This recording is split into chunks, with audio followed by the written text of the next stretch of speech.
Jadi kita ketemu lagi hari ini ya dalam pertemuan yang rutin yang keempat dari kegiatan Modul Nusantara, dan ini adalah sesi kebinakaan yang ketiga ya. Kita kemarin sudah ada beberapa kegiatan berkaitan kebinekaan ya. Jadi kemarin sebelumnya Anda sudah mencari tentang hal-hal tentang Jawa Barat, Bandung secara selintas. Kemudian kemarin ada narasumber kita Pak H.W. Setiawan bicara tentang budaya Sunda ya secara umum dan juga bahasa terutama. Dan sekarang kita lebih spesifik bicara tentang cagar budaya khususnya ada di Bandung dan Priangan. Jadi kalau kemarin lebih ke bahasa, sekarang lebih ke benda-benda seperti itu, contohnya mungkin bangunan dan sebagainya. Kebetulan juga kita mengundang ya salah seorang dosen kita di FIK TELU dari dosen desain interior yaitu Ibu Ratri Wulandari ya. Selamat datang Bu Ratri. Terima kasih Pak Isa. Oke, selamat datang Selamat Bu Ratri. pagi teman-teman. Oke, ya. Alhamdulillah ya Bu Ratri sudah bersedia untuk menjadi narasumber ya. Jadi Bu Ratri ini adalah tadi sudah disebutkan dosen dari desain interior dan spesialis lulusan arsitek tapi spesialis di bidang bangunan-bangunan heritage ya. Juga emang concern-nya adalah konservasi bangunan, kemudian juga mengajar ini ya sejarah bangunan sejarah arsitektur ya Sejarah maksudnya ya. interior. Sejarah interior. Arsitektur dan interior. Jadi memang spesifiknya dan juga penggiat. Jadi di Bandung itu ada semacam yayasan atau lembaga yang disebutnya Bandung Heritage ya. Jadi Bandung Heritage itu sebenarnya adalah suatu lembaga yang bergerak dalam memberikan rekomendasi ini ya tentang perawatan dan menjaga ya bangunan-bangunan yang punya nilai sejarah di Kota Bandung khususnya. Jadi isinya adalah para pemerhati ahli ya, ahli-ahli sejarah, arsitek atau budayawan, cendekiawan semuanya yang biasanya memiliki rekomendasi bagi pembangunan Bandung ya. Jadi sehingga karena Bandung itu kan sebenarnya kota yang sangat dinamis ya, karena dia dekat dengan Jakarta juga, dia juga bisa dikategorikan kosmopolitan, maka seringkali pembangunan itu jika tidak diawasi dia bisa ini ya tidak terkendali dan kurang paham akan nilai-nilai sejarah bangunan yang dianggap bangunan tua dan sebagainya ya. Nah disitulah kebetulan komunitas atau lembaga seperti Bandung Heritage ini memberikan memberikan masukan-masukan rekomendasi bangunan apa saja yang diperbolehkan, yang tidak, yang mana yang punya nilai sejarah dan sebagainya ya. Nah itu makanya sekarang jadinya kita nanti mungkin Bu Ratri bisa cerita lebih banyak soal itu ya. Tapi yang pasti kita jadi paham kenapa bangunan-bangunan itu mesti tetap lestari karena ada nilai-nilai sejarah yang mungkin mewakili suatu momen tertentu atau juga memiliki nilai lain yang memang patut dipahami oleh kita semua ya sebagai kalau kita merasa sebagai warga Indonesia yang berbudaya seperti itu. Oke, mungkin itu saja barangkali ya dan Bu Ratri ini juga kita mahasiswa-mahasiswa kita ini kan kebetulan juga banyak yang ingin ke Bandung sebenarnya ya, tapi karena situasi kita belum mengizinkan ya, satu, kedua juga kalaupun pemerintah daerah sudah lebih longgar, kampusnya sendiri kita masih waspada ya. Jadi ya, memang agak-agak menyesal juga kalau ada mungkin mereka sekalian langsung ya, nanti Bu Ratri jadi guide-nya gitu sekalian. Jadi ke Bandung melihat seperti apa gitu. Tapi ya daripada nggak sama sekali, sekarang bekal-bekal dulu aja mungkin. Jadi ada yang dari Kalimantan, dari Sulawesi, ada dari Papua, yang dari NTT, NTB, yang kemudian juga dari dan sebagainya tempat di Indonesia selain Jawa dan Sumatera. Jadi sebenarnya mereka mungkin ingin tahu betul ya Bandung tuh kayak apa gitu. Dan mungkin Bu Ratri bisa memberikan gambaran seperti itu. Mangga kepada Bu Ratri waktu dan tempat kami persilahkan. Silakan. Baik, hatur nuhun Pak Isa, terima kasih. Hatur nuhun mungkin sudah pada tahu ya, hatur nuhun itu adalah terima kasih dalam bahasa Sunda. Jadi kami kalau di kampus itu biasanya antar dosen bahkan dengan mahasiswa juga ketika mengucapkan terima kasih kita bilangnya hatur nuhun gitu. Nah, kalau untuk salamnya sendiri di Bandung itu mulai dipopulerkan, kita tidak pakai selamat pagi saja atau assalamualaikum saja, tapi kita juga sampaikan apa sih? Apa Pak Isa ya? Sampurasun. Sampurasun. Sampurasun ya. Sampurasun. Nah, Sampurasun dijawabnya Rampes gitu. Itu juga baru sih, belum lama ya untuk Sampurasun ini. Baik, saya akan share screen ya. Mungkin tadi disampaikan Pak Isa kalau teman-teman ini pada pengen ke Bandung. Jadi kita cerita saja di sini ya, sebetulnya Bandung itu apa dan bagaimana gitu lebih kurangnya sih. Baik, sebelumnya saya ingin tahu dulu, bentar, ini, Belum no. kelihatan. Apa mau dibantu dari ini? Oh ya, sudah kelihatan. Sudah. Silakan. Bentar, saya ini dulu.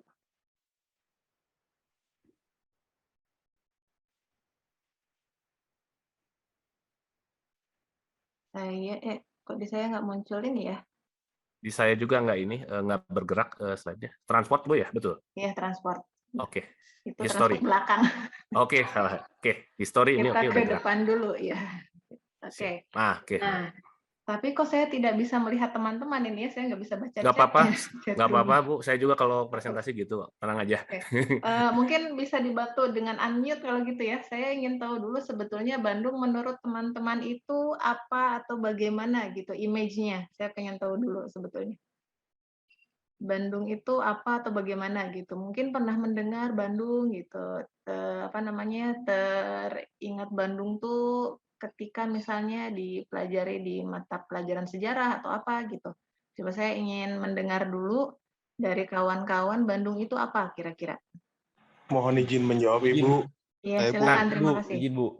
Hernandez dulu kali ya. Oke, silakan. Oh, izin saudara, Pak Iya. Noval.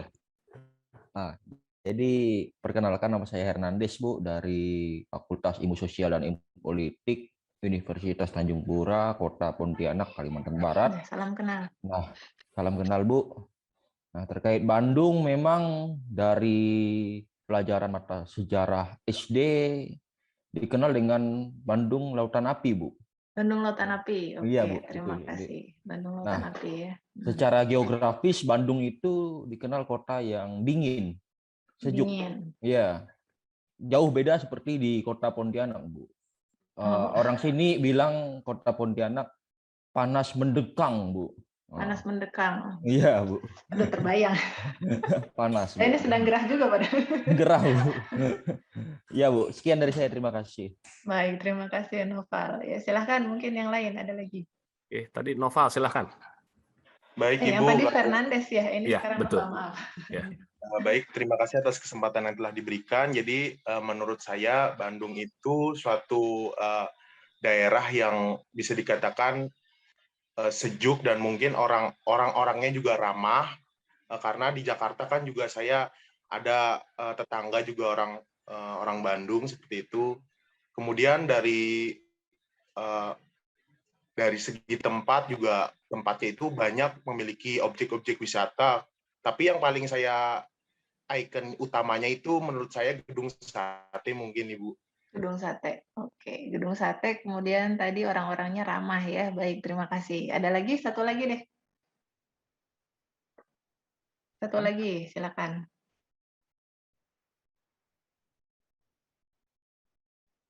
Silakan, satu Ada? lagi. Satu lagi? Saya Ibu. Oke, Leo, silakan. Ya, sebelumnya perkenalkan nama saya Leo Hendriawan. Saya berasal dari Provinsi Sulawesi Selatan, Ibu. Nah, iya Bu, yang saya tahu Ibu mengenai Bandung ini adalah kota yang padat begitu Bu. Sesudah dari kota ibu kota DKI Jakarta Ibu.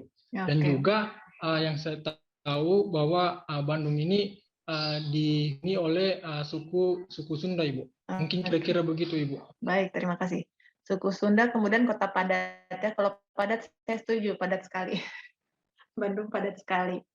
Oke, ini kita mulai dengan itu ya. Saya pengen tahu dulu sih image Bandung di luar Bandung sendiri seperti apa gitu ya. Karena Bandung untuk orang Bandung itu tadi saya sepakat dengan Leo, padat, rame. Untuk kami itu padat sekali. Oke, kita lanjut ya. Jadi hari ini kita akan bahas tadi tentang geografinya sedikit, kemudian sejarah Bandung, kemudian transportnya, ekonominya, lalu posisi Bandung dalam sejarah Indonesia dan dunia seperti apa, budaya yang ada di Bandung, kemudian pendidikan, dan tadi terkait yang disampaikan oleh Pak Isa terkait dengan cagar budaya, saya juga akan bahas sedikit tentang places of memory.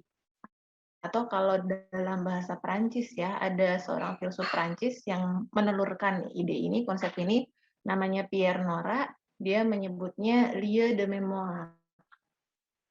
Jadi kita akan bahas beberapa hal ini. Ini slide saya sedikit sih, cuma maksimal 20 dengan ucapan terima kasih. Tapi kita lihat ya berapa lama waktu saya perlukan untuk presentasi secara keseluruhan. Oke, jadi dari yang pertama dari geografinya dulu. Bandung itu adalah bagian dari wilayah Priangan. Nah, kalau sekarang Bandung itu adalah wilayah Jawa Barat. Nah, Jawa Barat ini kita lihat di peta yang sebelah kiri ini, Jawa Barat adalah dari sini ya, batasnya ini dari sini, Bogor ini tidak termasuk DKI Jakarta ya. Kemudian ke Purwakarta, Cirebon, dan daerah Priangan itu adalah Jawa Barat. Kemudian di sebelah kirinya adalah Banten. Kenapa dulu Banten ini masuk ke dalam Jawa Barat? Dulu, tapi kemudian dipisah lagi. Karena dari sejarahnya, Banten itu memang tidak pernah masuk ke dalam wilayah Priangan. Banten itu dulunya adalah kesultanan sendiri. Sementara daerah ini, Priangan, Bogor gitu ya, itu dia ini adalah kerajaan Sunda sendiri. Purwakarta saya agak lupa, nah Cirebon ini juga kesultanan sendiri. Seperti itu. Jadi dulunya ini adalah wilayah yang terpecah-pecah. Termasuk Batavia itu dulu kalau tidak salah dia masuknya malah ke Banten, Batavia ini. Dia adalah salah satu pelabuhan milik Banten. Dia tidak masuk ke Jawa Barat. Dan sekarang Batavia itu menjadi DKI Jakarta di sini ya, daerah istimewa ibu kota. Wacananya akan dipindahkan ibu kotanya ke Kalimantan nih. Kita lihat nanti jadi apa tidak ya. Karena ini Jakarta sudah padat sekali, sudah sangat padat, dan kemarin terakhir itu ada apa sih namanya, ini ya sudah terjadi penurunan tanah yang cukup parah. Nah, kita kembali ke Priangan. Priangan ini ada 5 kota di dalamnya, jadi ini adalah residence atau semacam apa ya, semacam provinsi kecil gitu ya, residen itu. Di sini di Priangan itu ada kota Bandung, kota Sumedang, kemudian Garut, Tasikmalaya, dan Ciamis di sini. Ini adalah wilayah Priangan. Tuh. Nah, ini Bandung, kita bicara Bandung, dia yang paling barat dan paling utara di wilayah Priangan. Dulu Bandung itu besarnya segini. Ini peta tahun 1930. Besarnya hanya segini. Ini jalur kereta api. Membelah utara selatan Bandung. Jadi jalur kereta apinya ini. Nah, kita lihat tekukan ini ya. Nah, Bandung itu kurang lebih dulunya segini daerahnya. Jadi sekarang sudah melebar, sudah jadi gemuk banget. Ini udah apa ya, udah mekar banget gitu. Ini sudah sangat mekar. Pemekarannya itu terjadi 5 kali. Pemekaran terakhir tahun 1980-an itu mengambil wilayah Baduyut di daerah selatan Bandung sini. Itu masuk dan daerah timur sini. Jadi pemekarannya lebih banyak ke daerah timur sebetulnya. Dulu timurnya Bandung hanya sampai sini, sekarang sudah jauh, ini berkali-kali lipat. Nah, kita bicara kota. Kota itu ada unsur bendawi dan unsur tak benda.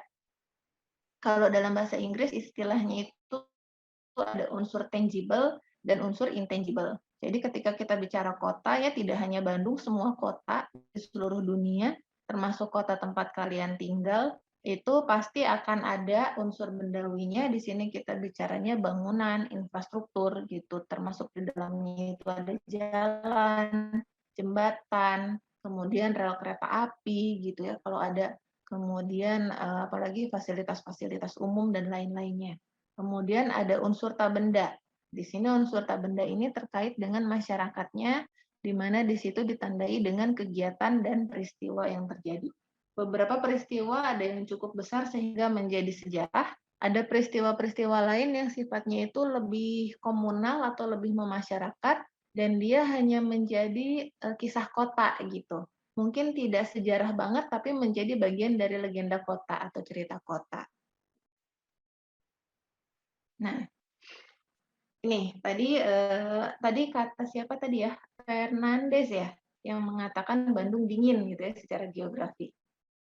Ya Bandung, betul ya, Bandung dingin karena dia ada di daerah pegunungan. Jadi di sekeliling Bandung itu gunung. Ada beberapa gunung, saya juga tidak hafal satu persatu. Yang di sebelah utara itu ada Gunung Tangkuban Perahu, kemudian ke sebelah timurnya ada Gunung Manglayang, begitu ya. Ke sebelah selatan juga ada gunung-gunung lagi. Jadi dikelilingi oleh gunung. Nah, dulunya itu adalah Danau Purba, kurang lebih gitu. Yang unik dari Bandung adalah dia kota ini punya 2 pusat pemerintahan. Dan ini sudah terjadi dari awal dia berdiri. Pusat pemerintahannya ada 2. Yang pertama itu alun-alun dengan pendoponya. Nah, kemudian dibangun lagi di daerah di daerah lain itu ada Gedung Sate, pusat pemerintahan yang kedua. Nah, ini terkait dengan sejarahnya Bandung juga yang nanti akan kita bahas. Jadi, kenapa kok dia bisa 2 begini gitu ya? Nah, sementara itu pendopo yang tadinya adalah sebagai pusat pemerintahan kota yang pertama kali itu kemudian kantornya pindah ke kantor balai kota. Kantor balai kota ini ada sekitar 2 kilometer mungkin dari pendopo yang sekarang. Dan ini tadinya bukan kantor tapi gudang kopi di sebuah taman kota. Ini dekat dengan taman kota, pindah gitu. Nah, pendoponya sendiri ini menjadi rumah dinas dari wali kota. Pendopo ini posisinya ada di dekat alun-alun. Ini adalah alun-alun Bandung. Ya, ini alun-alun Bandung. Pendoponya ada ini ada sisi jalan nih, di sini jalan. Nah, ada di sebelah sini pendoponya. Gitu. Jadi dekat dengan alun-alun sini. Ini memang karakteristik dari kota kolonial di Priangan, karena Priangan ini mendapat pengaruh dari Mataram. Jadi waktu itu Priangan Timur ya khususnya, Priangan Timur itu dipengaruhi oleh Mataram, kemudian konsep alun-alun itu dimunculkan di beberapa kota di Priangan Timur dan diaplikasikan juga oleh Belanda. Jadi digunakan oleh Belanda untuk membuat bentuk kota di daerah koloninya gitu, terutama Jawa dan Priangan. Di daerah lain di daerah lain di mana Belanda masuknya belakangan itu alun-alun tidak dibawa. Jadi hanya di Jawa dan Priangan saja. Kemudian ada Gedung Sate. Nah, ini Gedung Sate ini dibangun sebagai pusat pemerintahan Eropa. Jadi kalau pendopo ini untuk pemerintahan kota masyarakat lokal gitu ya, masyarakat pribumi. Nah, Gedung Sate ini adalah pusat pemerintahan Belanda.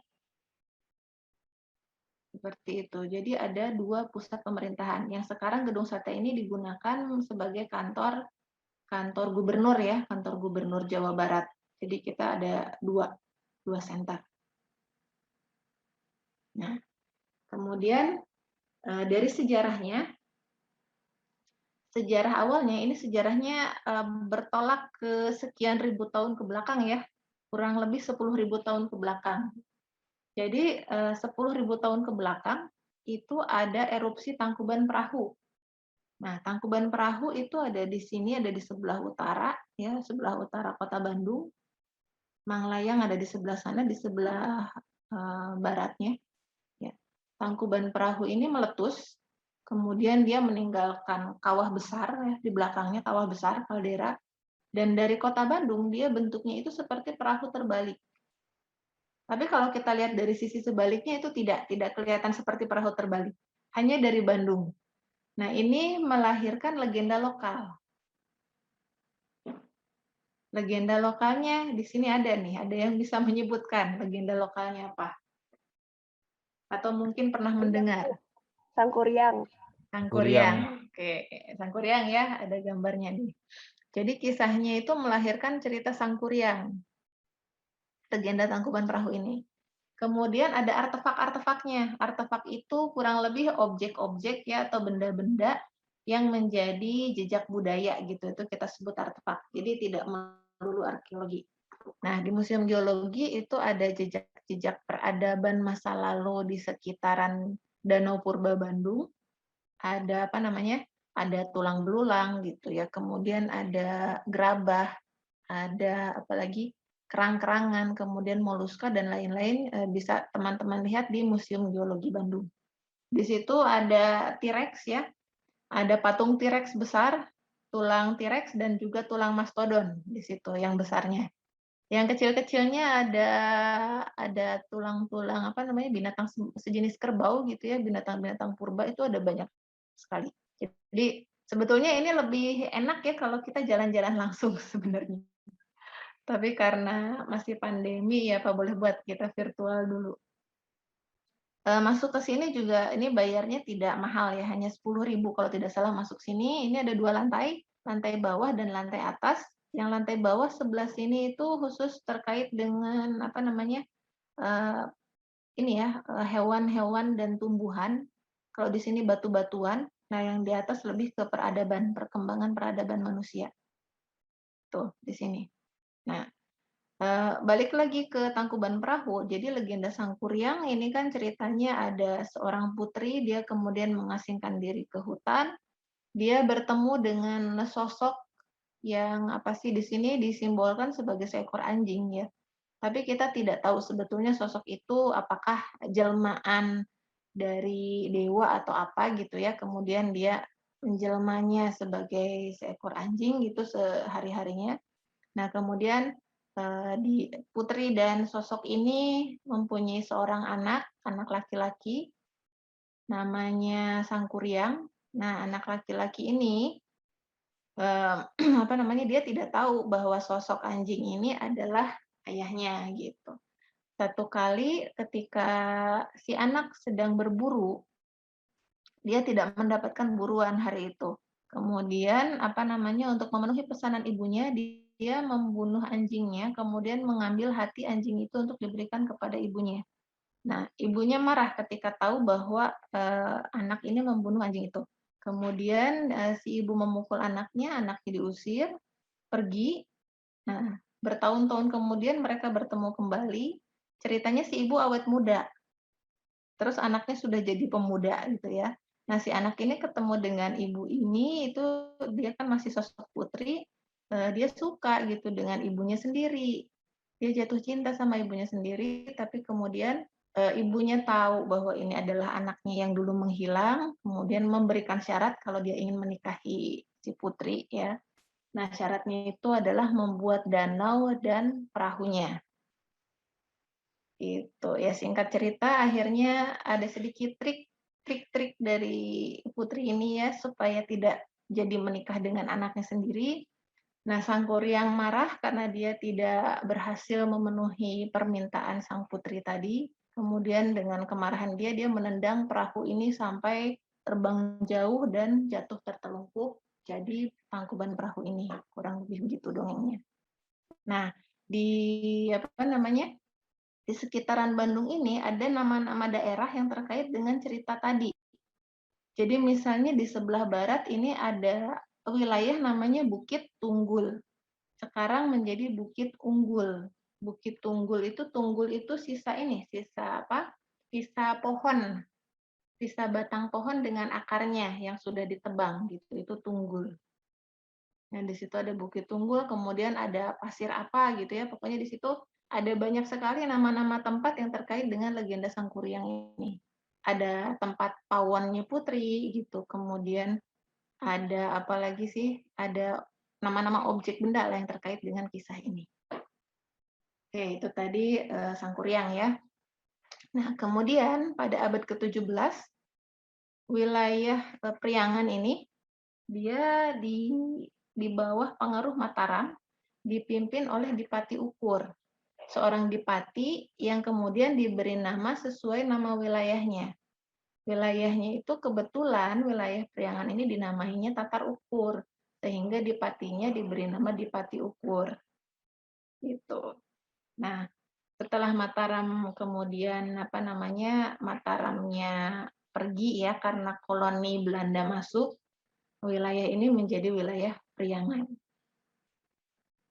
Nah, setelah dia menjadi wilayah koloni dari Belanda, nah dulu itu Belanda sempat dia di Eropa itu kan sering perang ya antar negara, sering sekali mereka berperang untuk memperebutkan wilayah kekuasaan.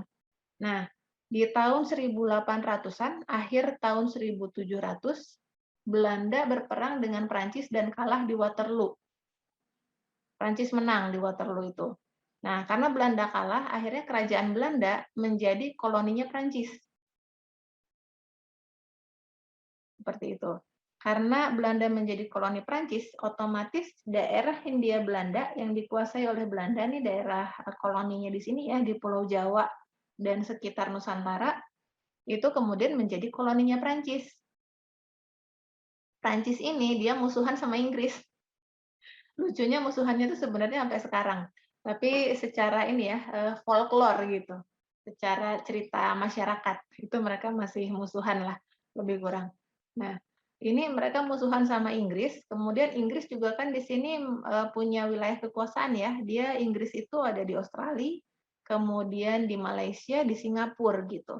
Nah, untuk mempertahankan kekuasaannya di Jawa terutama ya, kemudian pemerintahan Napoleon itu memerintahkan Jenderal Daendels ini, Herman Willem Daendels, ke Jawa untuk membangun pertahanan.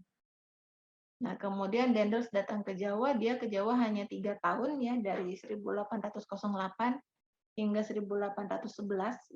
Dia ke Priangan, kemudian membangun Jalan Raya Pos atau Jalan Raya Anyer Panarukan. Jadi dari Anyer sini, dari ujung timurnya Banten sampai ke Panarukan sana. Gitu, dari ujung ke ujung. Yang saya tidak mengerti adalah di sini dia beloknya ke tengah gitu, ke Bandung. Ini saya nggak ngerti kenapa. Padahal kan kalau ini Pantura ya, dia kan harusnya lewatnya di jalur utara terus saja gitu kan.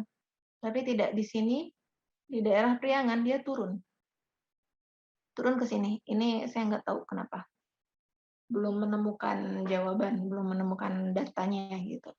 Nah, ketika Daendels datang ke Priangan ini tahun 1809, nah di Bandung sini ya, dia kemudian menemui Bupati Bandung, Wiranata Kusuma waktu itu, kemudian dia mengatakan, ketika saya datang lagi, nanti saya minta sudah ada kota di daerah ini.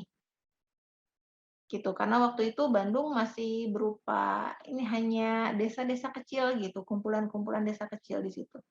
Tidak ada kota. Dan Daendels meminta di situ dibangunkan sebuah kota. Nah, maka Bupati untuk memenuhi permintaan Daendels, dia memindahkan ibu kota Priangan dari Krapiak, tadinya di daerah selatan, ya dekat kampus Telyu, di Dayakolot situ, dipindahkan ke Bandung, di sisi selatan dari Jalan Raya Pos, yang sekarang menjadi daerah alun-alun.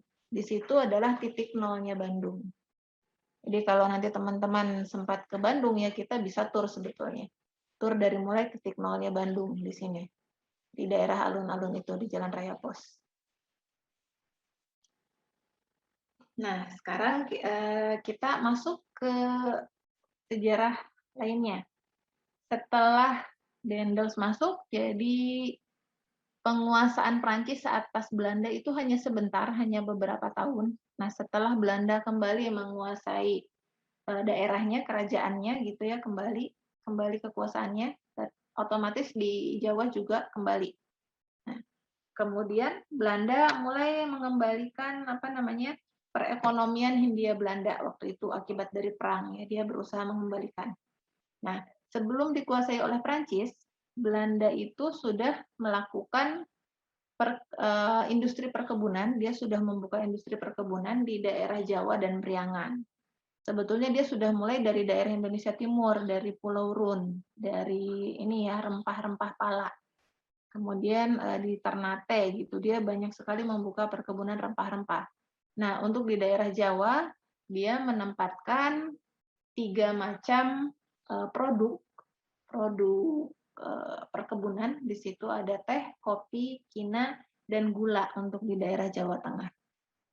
Gula, dan di Jawa Timur ada tembakau. Ya, ada tembakau juga.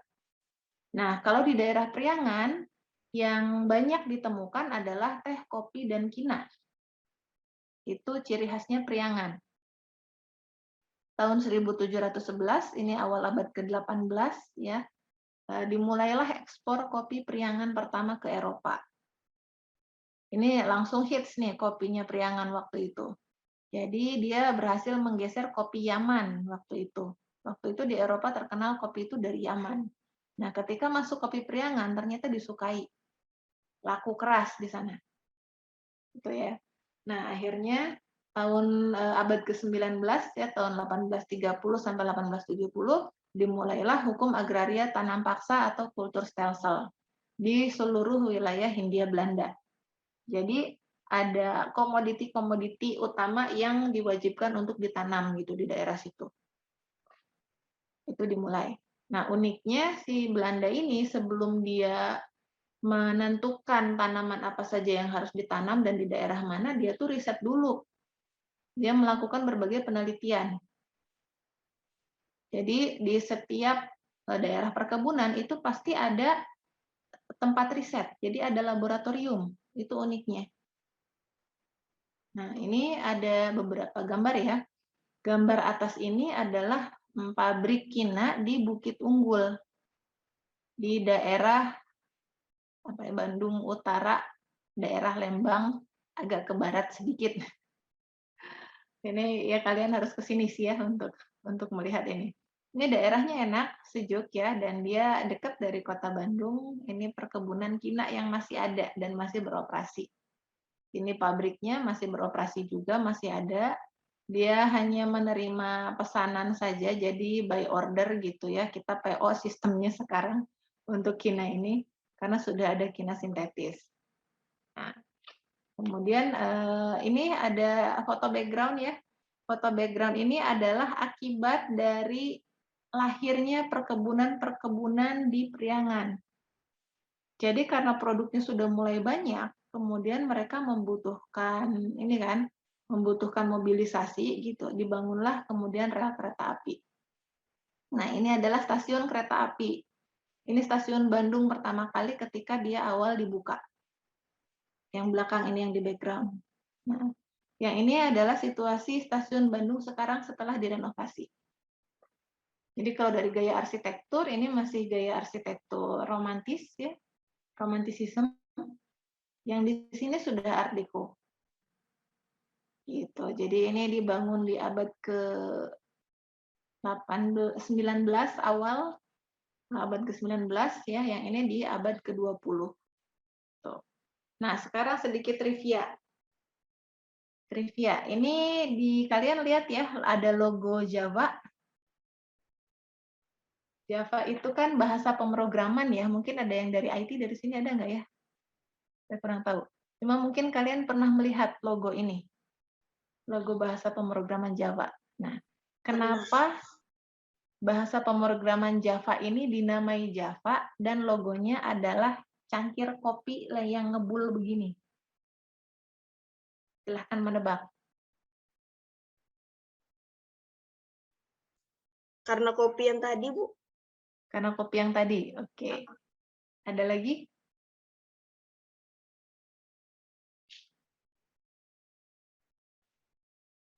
Ada lagi?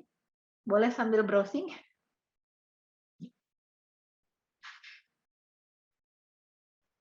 Oke, Java ini bahasa pemrograman yang digunakan di berbagai produk elektronik ya, dari mulai laptop, handphone, kemudian tablet gitu ya, semuanya menggunakan Java. Kemudian developing website juga untuk memudahkan interaksi gitu digunakan Java. Nah, bahasa pemrograman ini dulunya tidak dinamai Java. Tapi dulunya itu rencananya namanya oak kalau tidak salah. Jadi dari pohon oak gitu. Tapi oak itu ternyata sudah ada yang pakai nama oak, jadi nggak bisa batal. Kemudian mereka cari-cari nama gitu. Mereka pusing gitu si developer pemrograman ini dia pusing, ini namanya apa dong ya gitu ya, bahasa programming ini kan harus dijual gitu. Kemudian beberapa di antara mereka itu lagi minum kopi. Udah kita kasih nama kopi aja gimana gitu. Kopi, oke kopi. Kopi apa tapi ya? Java gitu. Kenapa Java? Karena yang mereka tahu awal mula kopi itu dari Jawa. Jadi ketika zaman Hindia Belanda, semua produk Priangan atau daerah Priangan itu disebutnya adalah Jawa. Padahal kita etnisnya kan Sunda ya, bukan Jawa. Tapi oleh orang Belanda itu dituliskan sebagai Jawa. Jadi satu pulau itu semuanya namanya Jawa. Bahkan Banten pun Jawa gitu. Nah, maka lahirlah akhirnya udah Java deh gitu. Java dengan logonya kopi yang sedang mengebul ini. Lumayan ya jadi ini kita jadi tenar lah. Nah, lanjut lagi untuk sejarahnya.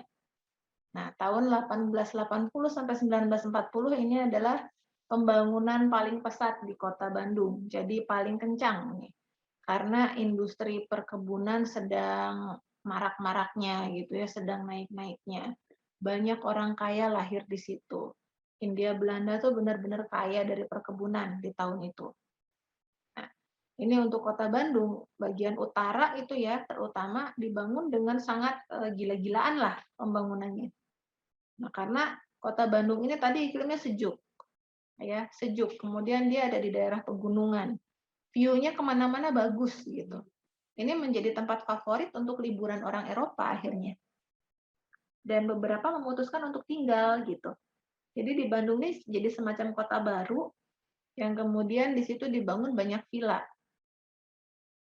Nah, di kemudian hari dengan banyaknya warga Eropa yang tinggal di Bandung ya, populasinya banyak itu, kemudian kotanya juga sudah lebih modern, modernisasinya itu di berbagai bidang termasuk di dalam seni dan arsitektur.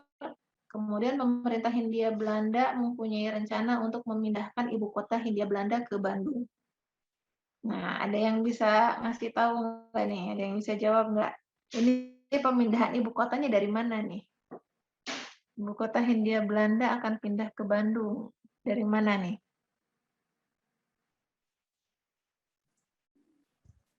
Coba boleh ditebak-tebak.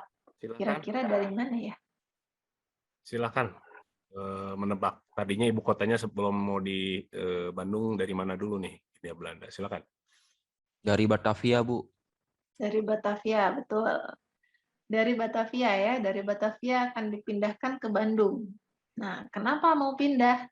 Karena di Batavia itu waktu itu muncul wabah malaria kalau tidak salah. Wabah, kemudian kualitas airnya kotor gitu ya, kualitas airnya jelek, udaranya panas, dan kotanya mulai padat. Tuh. Mereka merasa untuk sebuah ibu kota tidak ideal.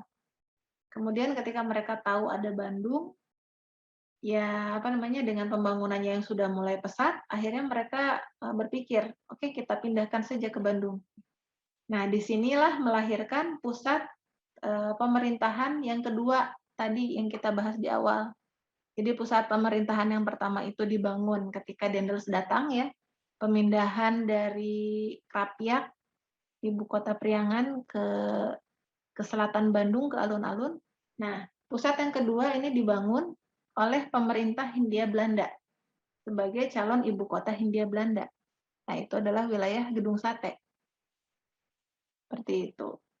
Nah, di sini pesatnya Bandung ini tidak lepas dari peran para Preanger Planters. Preanger Planters ini sebutan untuk para juragan perkebunan lah, para pemilik perkebunan.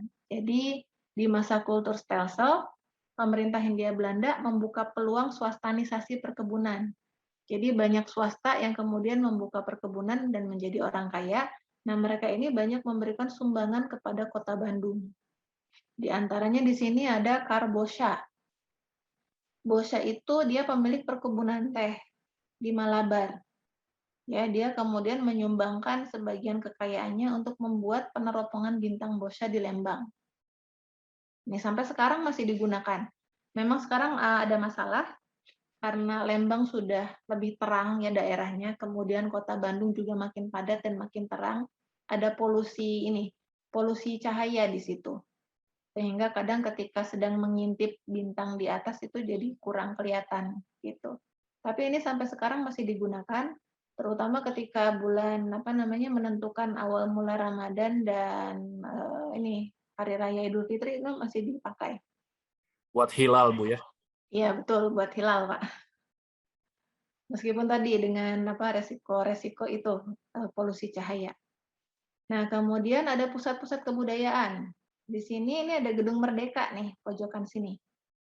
Ini daerah Jalan Asia Afrika, Jalan Raya Pos tadi, kemudian ke sebelah sininya itu ada Jalan Braga.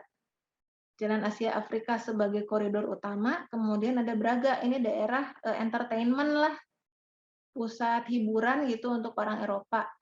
Nah, ini Gedung Merdeka, sekarang Gedung Merdeka, tapi dulunya dia pusat kebudayaan. Jadi orang-orang Eropa kalau mau hangout gitu ya, ngumpulnya di sini. Mereka pesta gitu ya.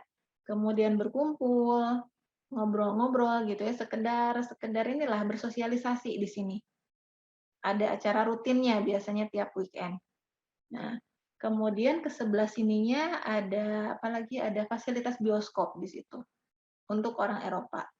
Ke sebelah sananya lagi naik ke sebelah utara ya, ke sana timur, ke sini ke utara. Itu ada banyak toko-toko, pusat pertokoan komersil. Kemudian ada restoran-restoran di situ. Jadi benar-benar daerah untuk entertainment-nya orang Eropa lah. Kalau sekarang mall gitu ya, tapi ini mall-nya di sebuah jalan. Nah, ini tulisannya Goodland ya. Sekarang ada tulisan Goodland-nya nih. Ini entah tahun berapa. Cuma si bangunan ini adalah sebuah supermarket serba ada. Kalau sekarang setara apa ya? Supermarket serba ada tuh mungkin Carrefour gitu ya. Carrefour Prancis atau Hero gitu. Nah, ini. Jadi semua produk impor dari Eropa tuh ada di sini dijual. Jadi orang Belanda kalau mau belanja produk-produk produk-produk makanan mereka tuh ke sini. Tuh. Kemudian di sini ini ada peninggalan dari daerah perkebunan. Ini yang di Bukit Unggul, ini adalah rumah administratur. Jadi untuk perkebunan itu unik ya. Dia selalu menempatkan rumah administratur di daerah kontur paling tinggi. Di bukit paling tinggi. Kemudian di bawahnya itu ada kantornya dan pabrik biasanya. Lalu di daerah yang lebih rendah lagi biasanya ada perumahan karyawan. Ini semacam stratifikasi sosial juga kelihatannya. Nah, kemudian pembangunan lainnya adalah ini. Gedung Bio Farma. Ini ada Institut Pasteur. Nah, disinilah diproduksi vaksin-vaksin. Termasuk kalau sekarang vaksin COVID ya. Dulu ini tempat pertama pengembangbiakan vaksin oleh Tuan Pasteur. Ya, namanya ya memang Pasteur. Gitu. Di sini di Bio Farma ini. Ini pusat riset untuk medis. Dan di belakangnya ada rumah sakit. Jadi memang mereka orang Belanda ini sangat apik gitu ya menata kota, fasilitas apa ada di mana gitu. Itu mereka betul-betul merencanakan dengan baik. Kemudian yang ini ada 2 hotel legendaris di Kota Bandung, seberang-seberangan mereka dan bersaing ketat. Masing-masing mengklaim dia adalah hotel pertama di Bandung gitu. Kita nggak tahu juga mana yang betul. Karena masa pembangunannya deketan. Nah, yang ini adalah Hotel Preanger.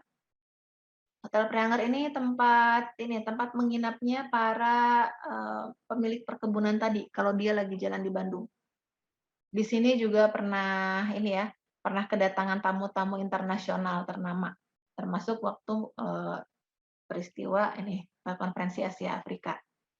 Yang kedua ini adalah Hotel Savoy Homan. Ini di depannya, ini juga sama. Dia sering kedatangan tamu-tamu luar negeri dan para petinggi negara waktu konferensi Asia Afrika.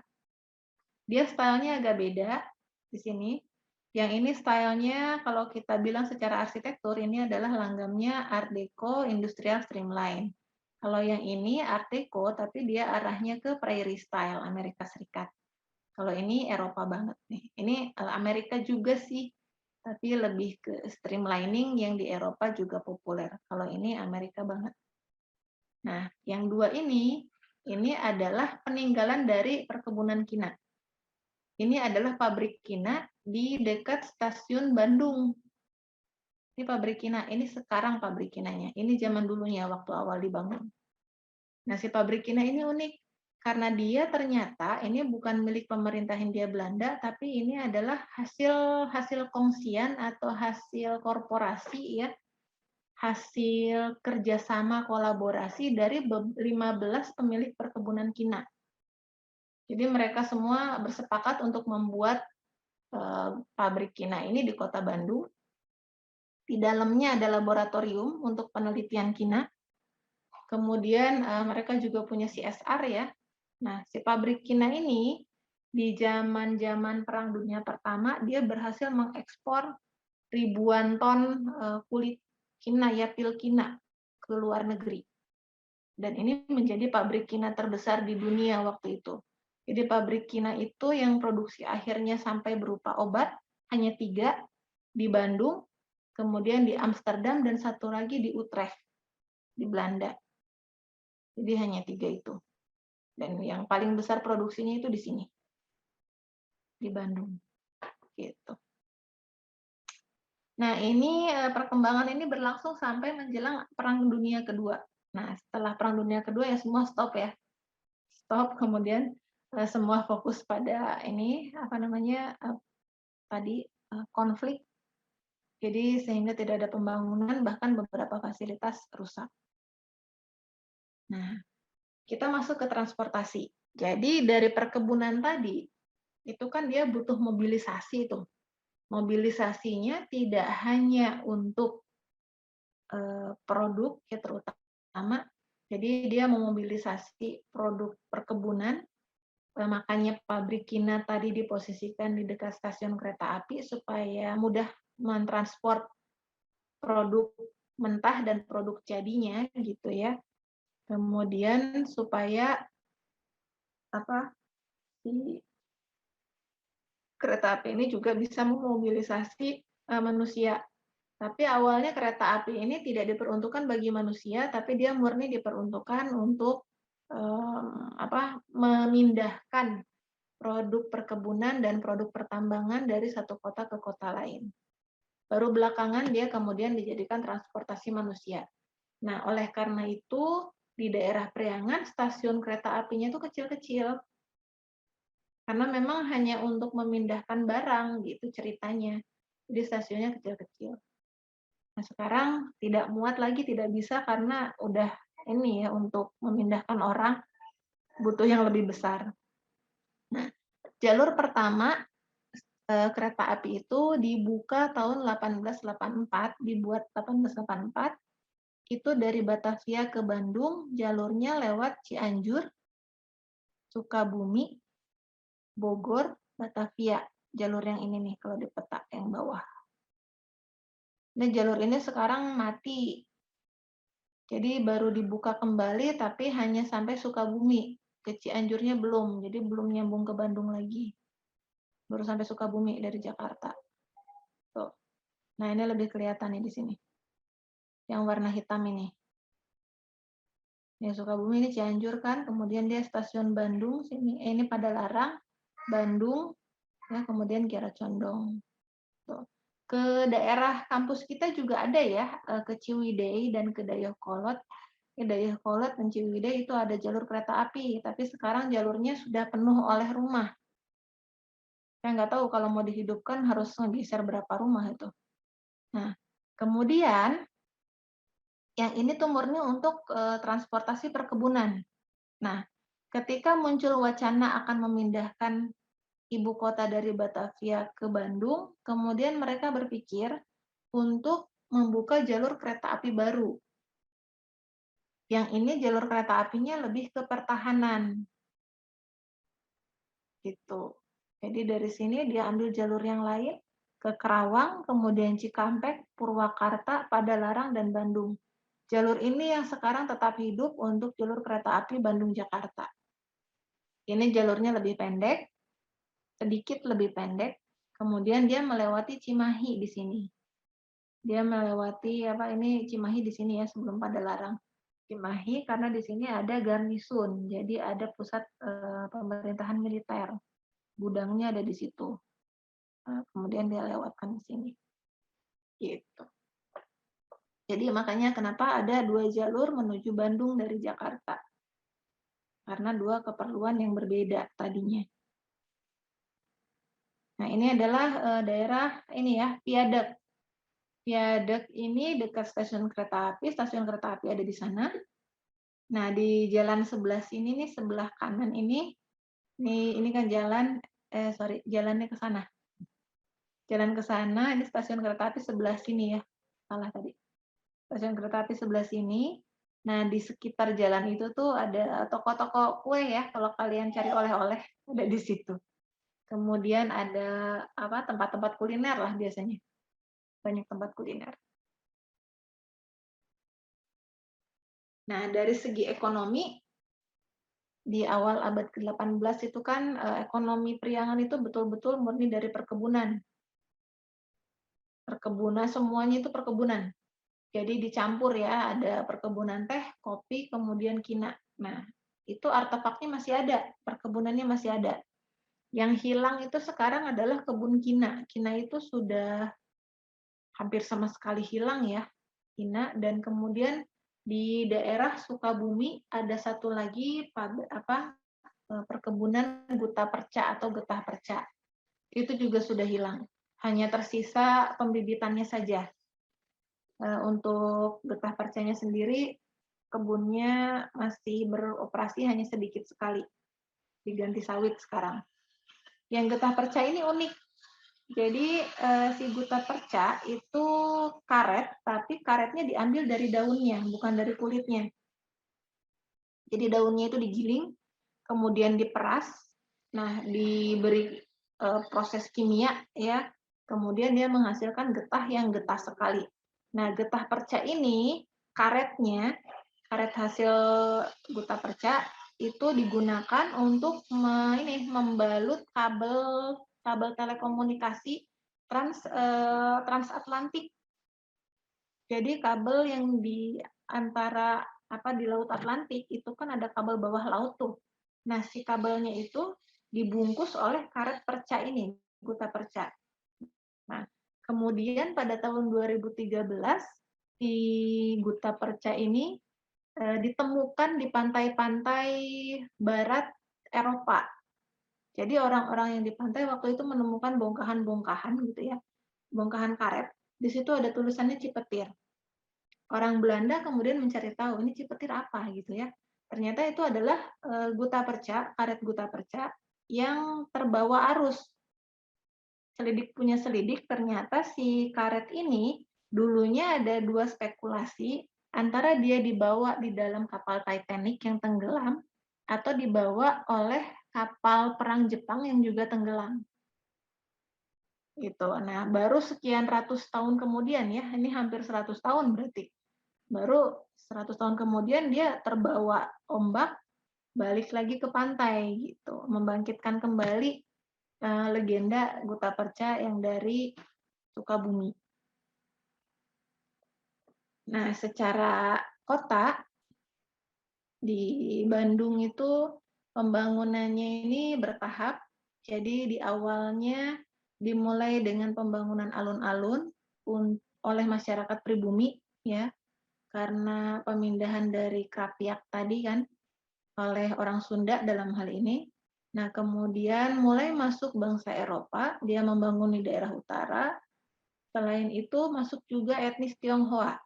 Nah, etnis Tionghoa ini rata-rata tinggal di daerah timur kota Bandung. Nah, ini di daerah timur kota Bandung ini disebut sebagai pecinan. Tapi sebetulnya di Bandung ini kita tidak ada pecinan murni ya. Tidak seperti di Lasem misalnya, atau mungkin di Semarang ya, yang beneran ada pecinan. Kalau Bandung ini pecinannya ala-ala gitu. Jadi hanya karena banyak masyarakat Tionghoa tinggal di situ. Tapi bukan murni pecinan.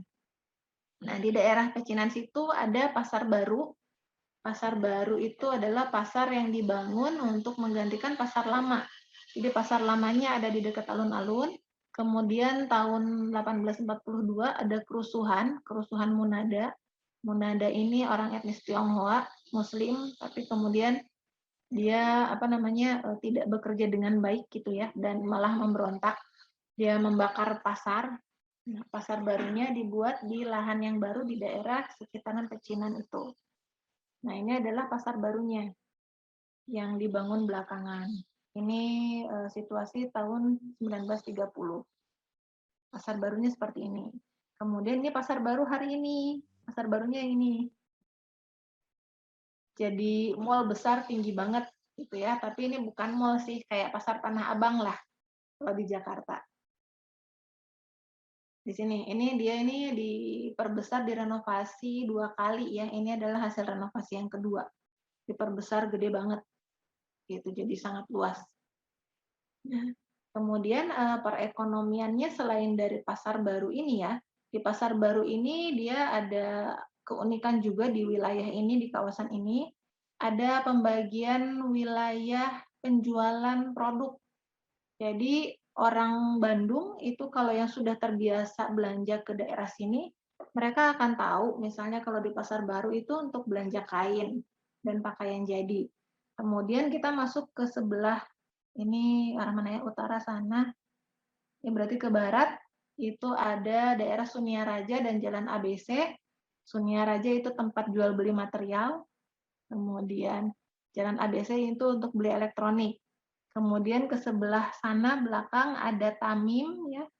Tamim itu untuk beli bahan mentah pakaian, jadi kain-kain gitu. Ini ada pembagian zonasi, tapi secara tidak terstruktur ya, terjadi begitu saja.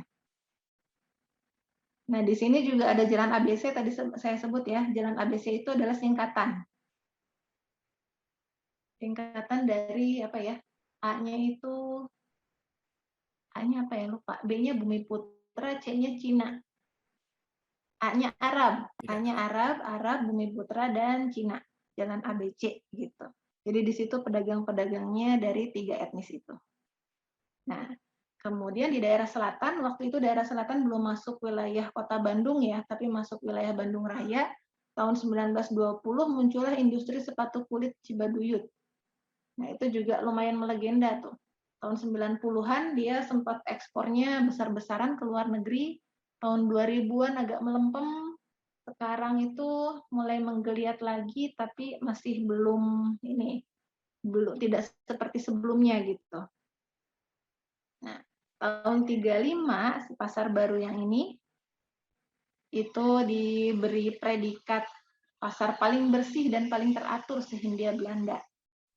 Kalau sekarang pasar paling rame di Jawa Barat. Di sini banyak sekali orang Malaysia yang datang berkunjung ya, karena kan ada penerbangan langsung dari Malaysia ke Bandung, dan setiap minggu itu ada sekitar 5.000 orang Malaysia yang belanja ke sini. Jadi ringgit itu udah tidak aneh.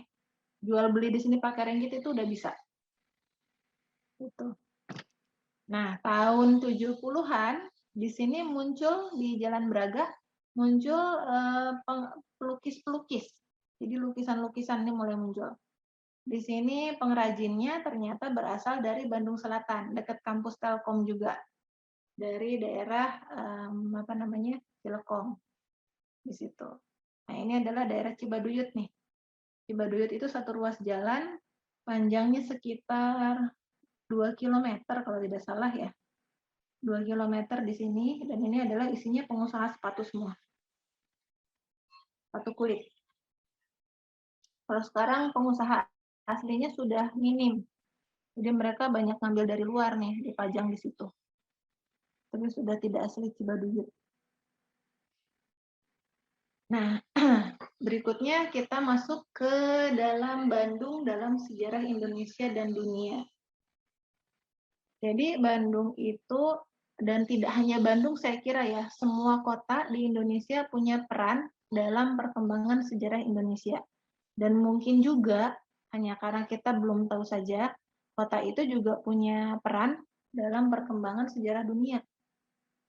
Nah, kalau di kasus Bandung, kita misalnya Bandung itu pernah kedatangan tokoh-tokoh dari negara lain ya. Yang pertama ada contohnya Raja Rama V atau Raja Chulalongkorn. Nah, ada peninggalannya di sini. Ada tinggalannya berupa prasasti. Prasasti di daerah Curug Dago. Dago itu di sebelah utara kota Bandung. Nah, di sini pernah ada ya tamu dari Thailand. Dia ketika mendatangi prasasti ini, dari mulai tangga turunan menuju tempat ini prasasti, dia udah jalan jongkok, betul-betul menghormati rajanya itu.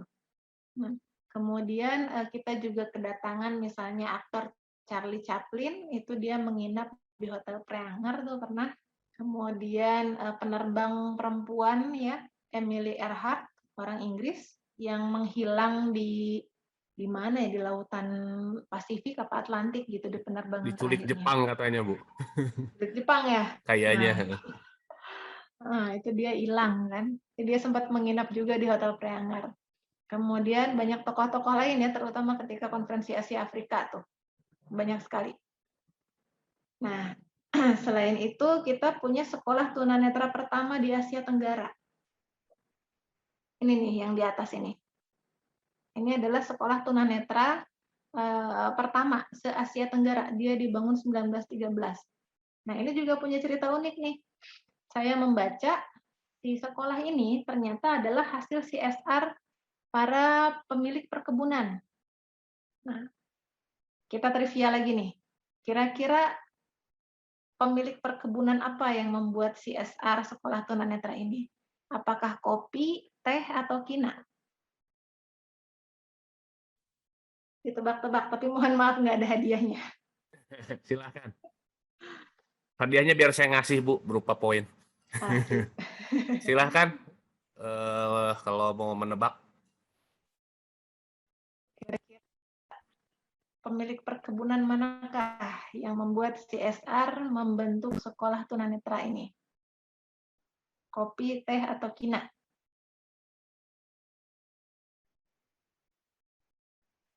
Ya, silakan. Izin, Pak. Ya, Bima, silakan Bima. Ya, baik. Mohon maaf sebelumnya. Ya. Saya on-cam terlebih dahulu. Ya. Baik, Pak. Kalau saya melihatnya di acara televisi maupun di berita-berita, itu di kota, terutama di kota Bandung, di Jawa Barat itu terdapat banyak sekali perkebunan teh, Pak. Kalau tidak salah. Yang saya lihat dan selama ini saya lihat di TV seperti itu. Sepertinya banyak sekali kebun teh. Ada yang diekspor, kemudian diimpor ke berbagai daerah di Indonesia. Ya, mohon maaf kalau salah, Pak. Terima kasih banyak. Ininya pemilik perkebunan teh ya. Oke, terima kasih. Gimana Ibu Ratri? Betul? Masih belum. Oh, belum. Belum. Oke. Terbuka buat jawaban lainnya. Silakan. Tidak apa-apa, salah ya, kita kan lagi belajar. Ya. Soalnya saya juga nggak tahu nih. Jadi kalian juga ingin tahu. Silakan. Tadi yang teh bukan ternyata. Silakan. Mohon izin menjawab, Ibu. Silakan. Ini siapa? Noval, Bapak. Oke. Silakan Noval. Menurut saya mungkin kina, Ibu. Kina. Alasannya boleh tahu? Karena tadi di PPT sebelumnya itu kan ada perusahaan pembuatan pabrik kina seperti itu, Ibu. Oke, jadi kina ya. Oke, baik, terima kasih. Tadi siapa? Noval ya? Enggak, Ibu, Noval. Noval ya. Noval, oke. Oke, terima kasih Noval. Betul, jawabannya kina. Yes. Nah, dikasih berapa poin tuh Pak Isa? Itu rahasia saya, Bu. Yang teh setengahnya gitu, yang kina 100%. Iya, betul. Oke. Betul ya, jadi dari pengusaha kina, perkebunan kina. Jadi kina ini waktu itu saking boomingnya, kemudian para pengusahanya juga kan banyak ya, ada 15 pengusaha kina membentuk konsorsium, dan kemudian CSR-nya itu membuat ini sekolah tunanetra. Jadi waktu itu bukan sekolah sebetulnya, tapi lebih ke semacam yayasan lah, yayasan untuk membina warga tunanetra seperti itu. Dan kemudian menjadi sekolah. Ini sampai sekarang masih menjadi, kalau tidak salah ya, salah satu yang terbesar di Asia Tenggara sih.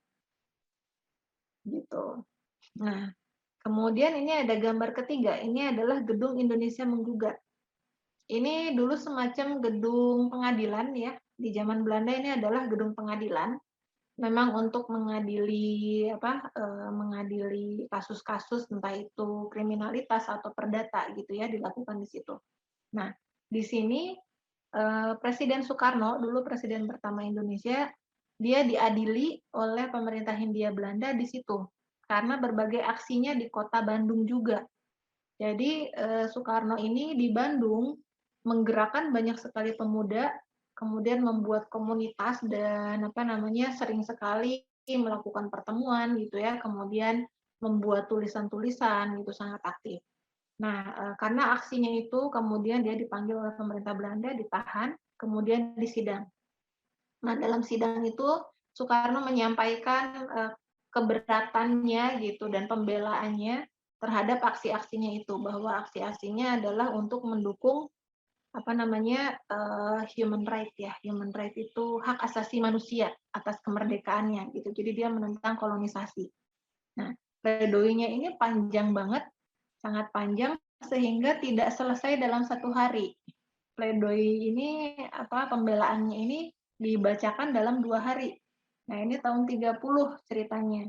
Nah, di sini ada tinggalannya berupa Gedung Cagar Budaya, Gedung Indonesia Menggugat di sini. Nah, selain itu, di dalam sidang ini dinyatakan bahwa akhirnya Soekarno dinyatakan bersalah dan dihukum 4 tahun 6 bulan di penjara Sukamiskin. Nah, situs penjara Sukamiskinnya juga sekarang ada. Hanya saja penjaranya sudah pindah. Penjara Sukamiskinnya sudah pindah ke sebelah timur Bandung, sekarang menjadi penjara koruptor. Nah, penjara yang di situ, yang di pusat kota itu dekat dengan alun-alun, itu dibongkar, kemudian hanya disisakan 1 bastion dan 1 kamar bekas Soekarno ini sebagai situs gitu. Jadi si penjaranya sendiri sudah tidak ada, sudah jadi ruko sekarang, hanya bersisa situsnya saja. Nah, ketika perang kemerdekaan, Bandung juga menjadi salah satu kota yang menjadi basis pertahanan dan menjadi tempat pertempuran juga. Jadi jalanan dan gedung-gedung di kota Bandung ini adalah saksi ya. Kalau orang Prancis bilang haut lieu gitu. Haut lieu itu high place. Jadi tempat dengan memori yang cukup banyak terkait dengan kemerdekaan. Di sini ada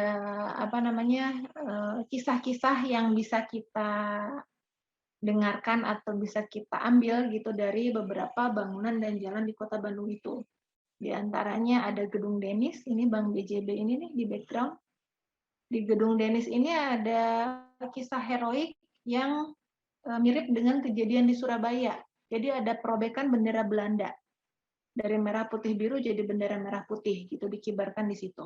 Nah, pelakunya adalah wartawan yang bekerja di gedung seberangnya, di gedung Yayasan Pusat Kebudayaan. Nah, gedung itu dulunya adalah gedung gedung kantor berita, kantor koran pertama di Kota Bandung. Nah, kemudian ada Villa Drickler, di sini tidak ada gambarnya. Villa Drickler ini salah satu tempat broadcasting ya, broadcast itu apa sih? Penyiaran orasi pembacaan proklamasi di situ. Kemudian ada lagi radio Malabar di Dayakolot ya, di kampus Telyu. Ada bekas bekas radionya itu masih ada towernya. Nah, kemudian ada lapangan udara Kalijati di daerah Subang. Kemudian ada Hotel Grand Lembang di daerah Lembang. Itu dulunya digunakan oleh Abdacom. Abdacom ini Australia, British, Dutch, American Command. Jadi komando dari 4 negara. Itu markas-markasnya di situ. Nah, kemudian tadi ya waktu di awal ada yang menyebutkan tentang Bandung Lautan Api. Nah, itu terjadi bulan Maret tahun 46, di akhir Maret. Jadi Bandung Lautan Api ini terjadi ketika sekutu akan mampir ke kota Bandung ceritanya untuk membantu Belanda mempertahankan kota itu. Nah, warganya tidak mau. Kemudian itu sebetulnya secara kisah ya, ada setengah paksaan juga. Jadi tidak semua warga dengan sukarela meninggalkan rumahnya, tapi karena rumahnya akan kena pembakaran, jadinya dia diharuskan keluar gitu. Nah, suasananya agak chaos dan banyak banyak cerita-cerita sedihnya gitu di kejadian ini. Jadi ada misalnya teman saya nih dosen interior juga cerita, kakeknya itu punya tetangga, jadi mereka semua diharuskan keluar kan dari rumah digedor-gedor, ayo ini mau dibakar gitu, harus keluar lah. Akhirnya mereka kan buru-buru karena subuh-subuh gelap nggak ada lampu gitu. Mereka bawa semua yang bisa dia bawa. Ada orang-orang yang pada ketinggalan anaknya karena saking chaosnya. Dan itu membuat mereka jadi hampir gila gitulah. Itu ya di kejadian ini. Tidak semuanya berakhir baik. Nah, tapi upaya ini adalah upaya rakyat untuk mempertahankan kemerdekaan kan di sini. Kemudian masyarakat akhirnya pilih mengungsi gitu. Nah, untuk menghormati Bandung Lautan Api ini, kemudian komunitas Bandung Heritage membuat stilasi, ada 11 stilasi sepanjang jalur Bandung Lautan Api. Nah, ini adalah stilasinya. Stilasi ini dibuat atas kerjasama dengan American Express waktu itu, dan juga dibuatkan sebuah buku berjudul Saya Pilih Mengungsi, hasil wawancara dengan para pelaku Bandung Lautan Api, yang masih ada tentunya ya. Nah, ini waktu kegiatan pembersihan stilasi tahun 2013. Nah, ini kemudian Pemkot ikut serta gitu akhirnya. Dulu Pemkot tidak turut serta ya dalam pembuatan stilasi ini. Tapi di tahun 2013 Pemkot kemudian ikut dan menyimpan plakat namanya juga di situ. Ini ada logo ini nih, ada logo Kota Bandung nih. Bunga. Ada yang tahu mungkin bunga apa ini? Bunga simbol Kota Bandung. Jadi bunga ini di awal pembangunan Kota Bandung ditempatkan di setiap ruas jalan. Jadi selalu ada. Makanya Bandung disebut Kota Kembang. Awalnya dari kembang ini. Oh ya, punten Bu Ratri, ya. Tinggal 15 menit lagi ya. Siap dikit lagi, Pak. Ya. Nah, ini adalah bunga Patra Komala namanya, Patra Komala. Jadi bunganya kecil sih sebetulnya, kalau di sini dibuat besar karena untuk monumen ya. Kemudian kegiatan yang bersejarah lainnya yang terjadi di Kota Bandung adalah Konferensi Asia Afrika. Di situ kemudian dilahirkan Dasasila Bandung dan membuat Bandung menjadi ibu kota Asia Afrika. Ini kalau kalian nanti bertemu dengan kawan-kawan dari Afrika, itu di sekolah mereka itu dikisahkan, ya. Di setiap sekolah mereka diceritakan tentang Konferensi Asia Afrika ini. Bahkan waktu orang Eropa pun tahu gitu. Ini kamu dari mana? Dari Bandung. Oh, katanya. Ini konferensi Bandung ya gitu. Mereka langsung teringatnya itu ke sini. Nah, ini adalah salah satu tempat yang digunakan untuk penyelenggaraan konferensinya. Jadi konferensinya itu sebetulnya di sini. Gedung Merdeka itu hanya pembacaan hasil akhirnya saja. Ini adalah gedung Dwi Warna di depan gedung Sate. Nah, kemudian tahun 87 dimulailah gerakan komunitas pelestarian cagar budaya pertama di Indonesia oleh komunitas Bandung Heritage yang disebutkan oleh Pak Isa tadi. Dan ini diakui oleh berbagai komunitas sejenis di seluruh Indonesia hari ini sebagai cikal bakal. Nah, ini adalah beberapa bangunan yang mendapatkan International Award di Kota Bandung. Jadi ini ada Rumah Sumaker ya, Sagung Galing. Ini mendapatkan UNESCO Award untuk Heritage Conservation tahun 97. Kemudian di sini ada gedung kedua yang mendapatkan UNESCO Award untuk Heritage Conservation tahun 2015. Ini adalah gedung The Drickler yang tadi saya sebutkan, yang menjadi salah satu tempat penyiaran proklamasi, broadcasting proklamasi dari sini. Gedung 3 warna, sekarang menjadi Bank BTPN. Nah, kemudian yang ketiga ada gedung ini IAI Award. IAI itu Ikatan Arsitek Indonesia, memberikan award juga untuk konservasi tahun 2016. Nah, satu lagi gedung yang punya status punya penghargaan internasional adalah gedung DPRD di kawasan Balai Kota Bandung. Itu mendapatkan Aga Khan Award. Jadi ada 4. Kalau ini The Freeze, tempat itu tadi ya, supermarket serba ada tadi. sekarang menjadi Bank NISP. Nah, terkait budaya, di Bandung ini budayanya campur baur ya, campur aduk. Semua etnis ada, bisa dibilang. Jadi untuk kegiatan budayanya pun sangat beragam untuk berbagai kelas dan berbagai kalangan. Salah satunya di sini ada tadi bioskop yang saya sebutkan di awal. Di sebelah sininya ada Gedung Merdeka, tempat orang Eropa bersosialisasi. Kemudian di sininya ada bioskop untuk orang Eropa, ini bioskop Majestic. Kemudian kota ini juga punya Saung Angklung Ujo sebagai salah satu basis edukasi dan pusat pengembangan angklung yang menjadi warisan dunia UNESCO itu angklung. Kemudian Bandung juga menjadi kota dengan arsitektur Art Deco terbanyak di dunia dengan ragamnya yang cukup banyak juga ragam Art Deco-nya. Kemudian, nah ini favorit Pak Isa nih, di sekitar Bandung Raya juga ada wayang golek ya dari daerah Bandung Selatan, dekat kampus kita juga dari Jelekong. Dan wayang itu secara umum sudah masuk ke warisan dunia UNESCO juga. Dan di Bandung ini juga menjadi tempat syuting film dan sinetron. Nah kalau yang ini adalah kegiatan ini perayaan Imlek ini, perayaan Imlek di daerah Pecinan di Kelenteng. Nah, ada yang bisa menyebutkan salah satu film atau sinetron yang disyutingkan di Bandung? Silakan. Film Dilan, Bu. Dilan, oke. Dilan settingannya Bandung ya. Betul. Oke. Ada lagi mungkin film yang lain atau sinetron? Banyak loh. Silakan, banyak sekali itu. Banyak sekali. Preman pensiun, Ibu. Apa? Preman pensiun. Pensiun, iya. Betul. Preman pensiun di Braga ya, saya lihat syutingnya beberapa kali itu. Main pura-pura tembak-tembakan di depan gedung gas. Ya, itu di Braga itu syutingnya. Ya, jadi banyak ya kegiatan budaya di Bandung itu sangat-sangat beragam dari yang tradisional sampai yang paling kontemporer seperti syuting film tadi. Nah, berikutnya ini menjelang terakhir nih, tinggal 3 slide lagi. Ini ada pendidikan.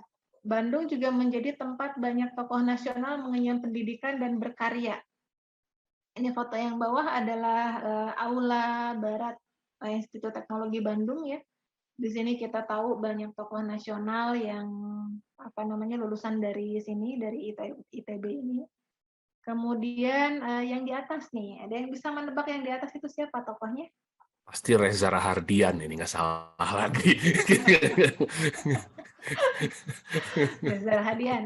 B.J. Habibie. B.J. Habibie, betul. B.J. Habibie ini dia menamatkan SMA-nya di SMA Kristen Dago. Ini juga dia SMA ini masuk ke kategori cagar budaya.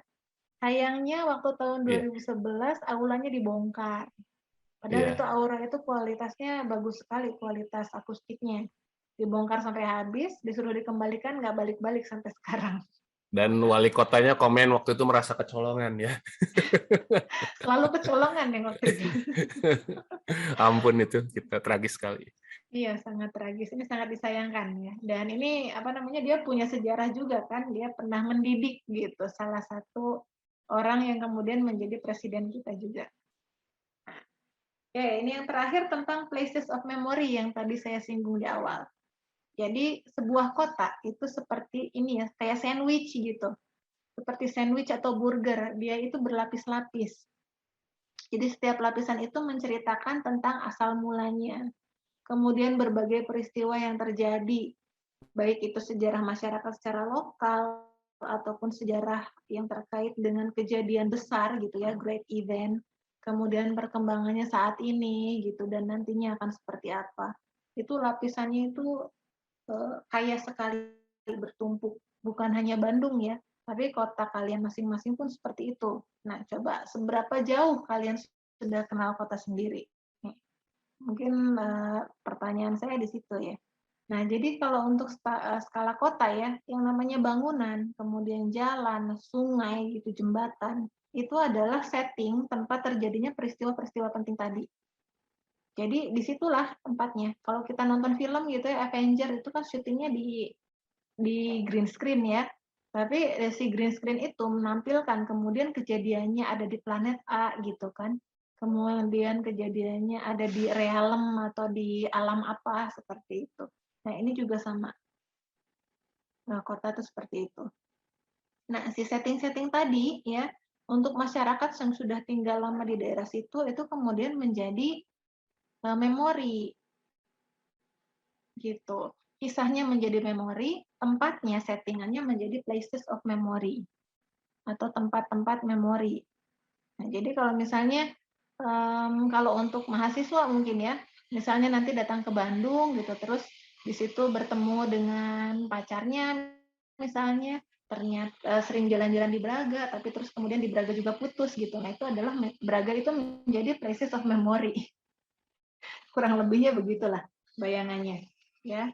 Kemudian misalnya di Braga ada roti enak gitu, itu kan juga menjadi memori kita.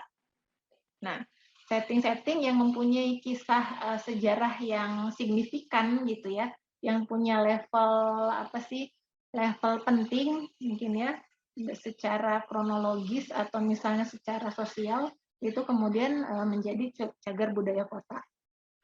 Seperti tadi kan saya tunjukkan di foto ya, banyak sekali cagar budayanya. Nah, Kota Bandung itu sangat dinamis. Jadi tadi disebutkan juga oleh Pak Isa, kota ini sangat heterogen ya, karena kosmopolitan, metropolitan. Sejak awal berdirinya saja sudah kosmopolit, gitu ya. Dia tidak satu etnis. Ini kota ini mungkin diawali oleh orang Sunda, tapi dia bukan kota Sunda. Dia lebih ke kota Eropa. Tapi disebut sebagai kota Eropa juga tidak murni, karena kemudian ada etnis Tionghoa, ada etnis Arab masuk, ya. Dan Sunda sendiri pun ada di situ. Nah, seluruh isi kota jadinya kita bisa sebutkan seluruh isi kota ini adalah tempat memori, di mana kita sebagai warganya bisa belajar tentang kota itu. Jadi setiap rumah, setiap gang itu punya cerita untuk dikenali. Cagar budaya itu mungkin adalah titik awal yang paling mudah untuk kita mengenal sebuah kota. Begitu. Nah, ini silakan saya kembalikan kepada kalian. Sudah seberapa kenal kalian dengan kota masing-masing, dan mungkin pengen seberapa kenal lagi dengan Bandung. Nanti kalau ada kesempatan kita buat tour lah. Mungkin itu Amin. dari saya, Pak Isa. Iya. Terima kasih. Hatur nuhun Bu Ratri, kita kasih aplaus ya buat Bu Ratri. Terima kasih atas sharingnya ya, memberikan insight. Bahkan saya juga orang Bandung juga dapat insight lebih lanjut lagi dari Bu Ratri, karena masih banyak sisi-sisi yang tidak saya kenali dari kota saya sendiri ya. Apalagi bagi teman-teman yang sedang PMM ini. Mangga silakan kalau ada pertanyaan, terutama bagi yang tadi belum dapat giliran bertanya atau menjawab. Silakan. Oh ya, ini Andri ya, mungkin karena ada kesulitan dia chat ya. Oke. Saya bacakan chatnya. Andri Febriansyah, izin tanya. Andri Febriansyah dari Banten. Sekolahnya sih nggak di Banten ya. Oke, dalam kisah Sangguriang sendiri, apakah dari masyarakat Bandung menganggap hal tersebut cerita nyata atau fiktif secara umum? Bagaimana menurut Bu Ratri? Mau langsung dijawab atau mau ditampung dulu ya? Bagusnya. Ini baru satu kan, langsung saja. Oke, silakan. Iya. Jadi terima kasih Andri atas pertanyaannya, menarik ya.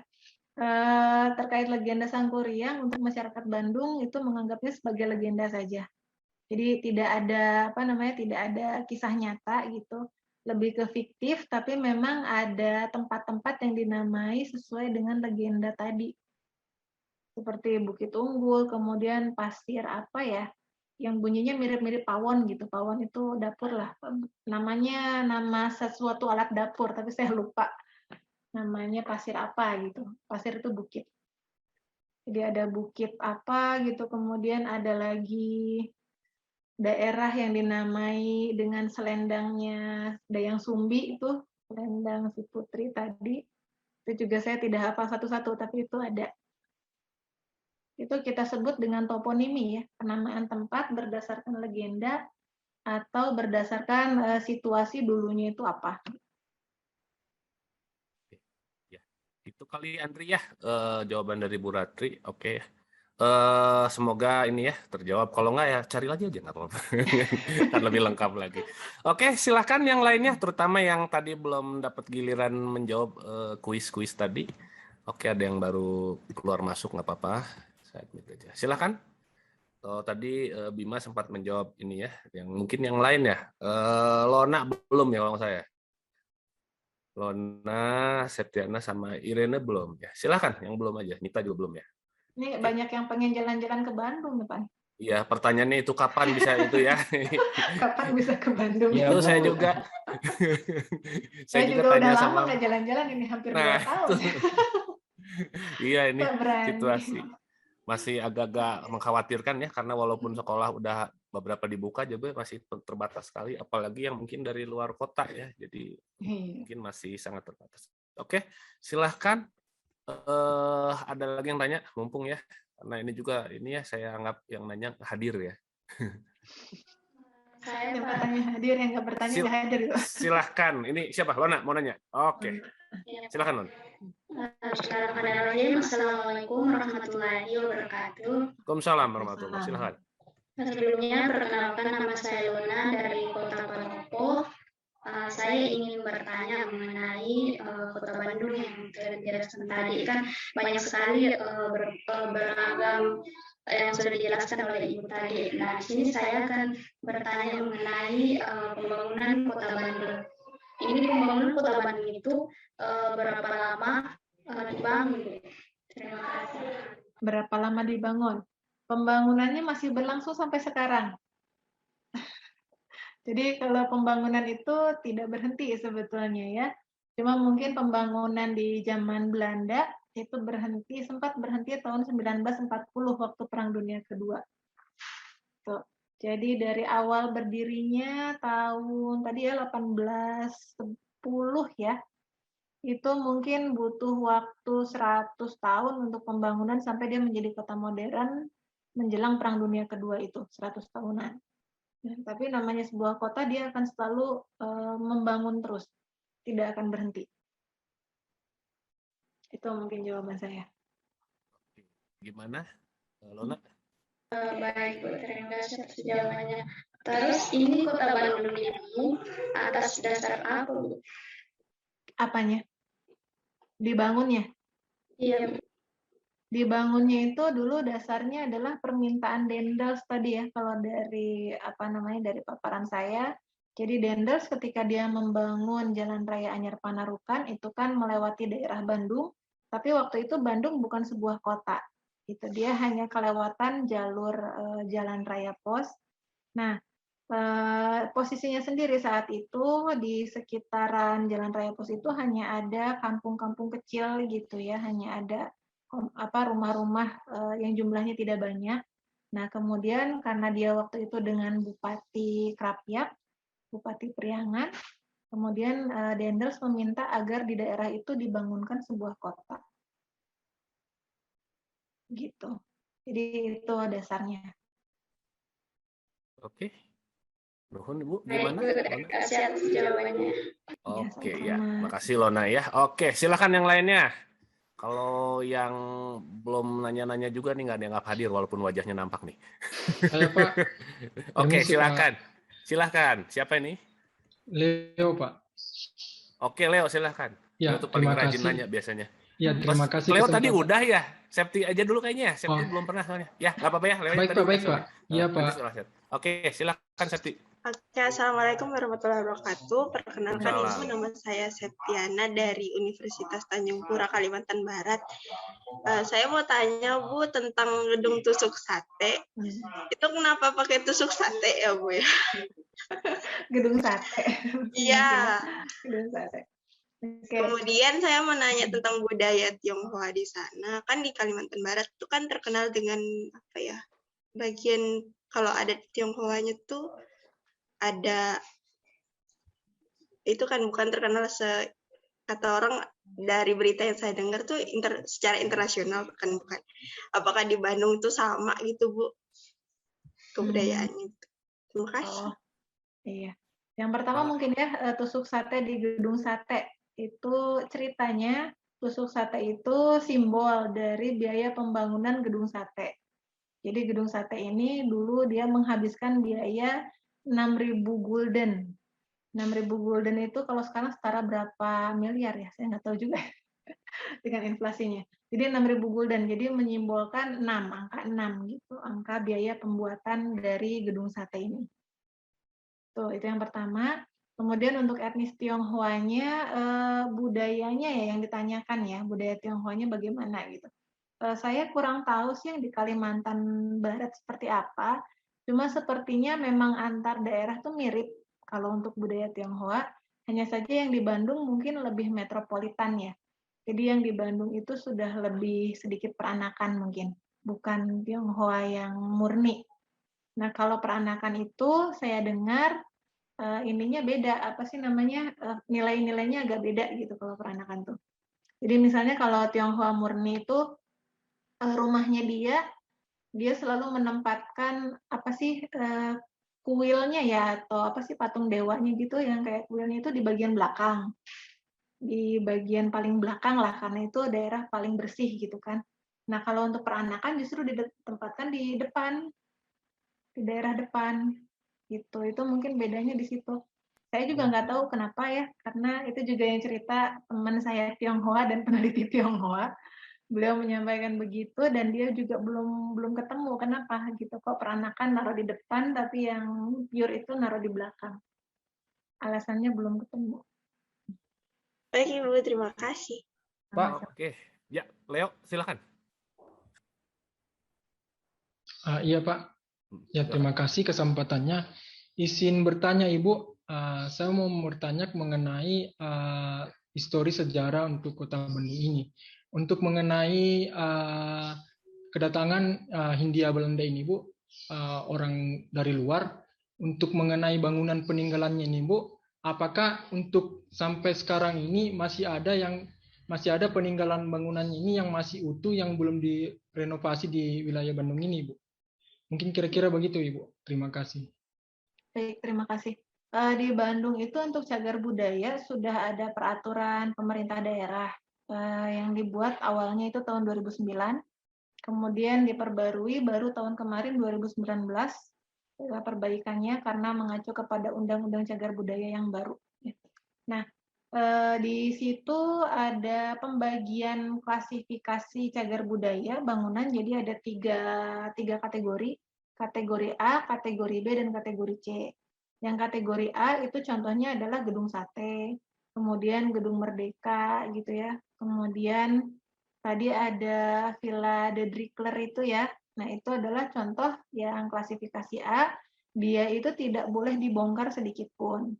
Jadi ketika misalnya dalam pencatatan diketahui dia sudah ada yang berubah, nah itu diminta untuk dikembalikan seperti semula. Nah, ada lagi kategori B. Kategori B itu membolehkan bagian interiornya diubah. Jadi apa namanya dia berganti-ganti gitu ya. Ini ada Pak Wibi ini. Berubah apa namanya bagian interiornya itu memang berubah, kemudian ada dinding yang boleh dibongkar segala macam itu untuk kategori B, dan yang kategori C itu hanya diminta untuk mempertahankan bagian depannya saja, bagian depan bangunan saja. Jadi kalau misalnya apakah ada yang masih utuh bangunan cagar budayanya, ada.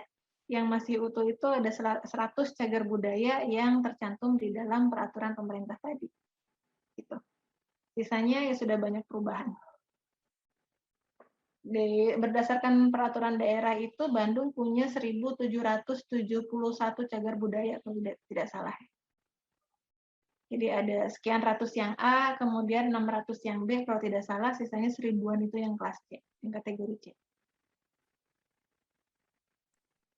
Ya gitu ya, Leo. Demikian. Ya terima kasih Bu atas jawabannya. Oke. Silahkan yang lain barangkali sebelum mungkin saya iseng ingin nanya juga sama teman-teman juga ya. Tapi nanti mangga. Silakan duluan. Ada yang mau nanya lagi ke Bu Rati perihal heritage di Bandung ya. Ada istilahnya heritage ya. Silahkan Bima lagi nih. Oke. Yang lainnya pada males nanya nih. Hati-hati nggak dianggap hadir ya sama saya. Silakan. Baik, terima kasih atas kesempatan yang telah diberikan. Perkenalkan, nama saya Gana Bimantara. Saya izin bertanya, tadi Ibu sudah menjelaskan mengenai aspek ekonomi. Saya tertuju pada aspek ekonomi dan cukup tertarik sebenarnya. di dalam aspek ekonomi ini dijelaskan mengenai awal mula perkebunan, pertanian, kemudian pembangunan industri, yang dimana di kota Bandung ini dikenal sebagai kota yang metropolitan dan juga heterogen dan sebagainya. Yang dimana di dalam aspek ekonomi ini bertumbuh secara signifikan dan cepat gitu ya Bu. Dan dalam hal ini, apakah pertumbuhan tersebut mengalami penurunan juga Bu, terutama di kota Bandung dalam aspek ekonomi?